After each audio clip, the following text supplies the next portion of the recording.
we provide you the platform to turn your dreams into reality. Give wings to your aspirations with KR Mangalam University. Load, please confirm event number 891. It is for them to count. Our job is to hit the target, not to count the body count. Operation Sindoor को अंजाम देकर भारतीय सेना ने पाकिस्तान में आतंकी ठिकानों को नेस्ते नाबूद कर दिया। इस कार्रवाई के बाद भारत पाकिस्तान सीमा पर तनाव चरम पर पहुंच गया और पाकिस्तान को हर हमले का मुंहतोड़ जवाब भारतीय सेना ने दिया। यह भी साफ किया गया कि अगर पाकिस्तान आने वाले समय में नहीं मानता है तो इससे भी घातक तरीके से उसे जवाब दिया जाएगा। लेकिन अब सेना के तीनों विंग्स ने जो संयुक्त प्रेस कॉन्फ्रेंस की, उसमें ऑपरेशन सिंदूर की सफलता की जानकारी सभी को दी।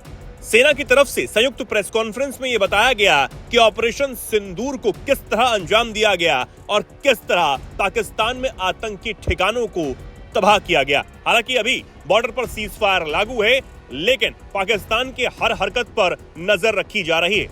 अब इस प्रेस कॉन्फ्रेंस में एक ऐसा सवाल एयर मार्शल AK भारती से पूछा गया जिसका जवाब उन्होंने जिस अंदाज में दिया उसके बाद पाकिस्तान हिल गया है। दरअसल इस प्रेस कॉन्फ्रेंस के दौरान जब उनसे पाकिस्तान को जवाबी कार्रवाई में हुई जनहानि के बारे में पूछा गया तो उन्होंने जवाब देते हुए कहा, हमारा काम टारगेट हिट करना है, जो हमने बखूबी किया है। बॉडी बैग गिनना हमारा काम नहीं है। अब एयर मार्शल AK भारती ने जिस अंदाज में इस जवाब को दिया उसके बाद पाकिस्तान को और ज्यादा झटका लगा होगा। साथ ही उन्होंने बताया कि एक तेज समन्वित और संतुलित जवाबी हमले में हमने पाकिस्तान के वायुसेना अड्डों, कमांड सेंटर्स, सैन्य ढांचों और एयर डिफेंस सिस्टम को पूरे पश्चिमी मोर्चे पर निशाना बनाया। भारतीय हमलों में चकलाला, रफीक और रहीम यार खान जैसे अहम एयरबेस शामिल थे। इसके बाद सरगोदा, भुलारी और जैकबाबाद जैसे अन्य प्रमुख सैन्य ठिकानों पर भी हमले किए गए हैं।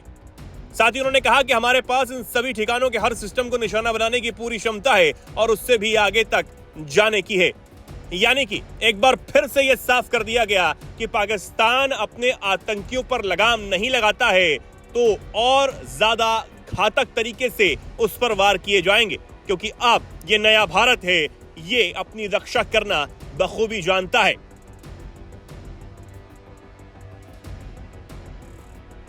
I was saying that I never mentioned of any of the weapons, the caliber that we used. All right, so we'll leave it at that. Those are matters of operational details which I would not like to go into.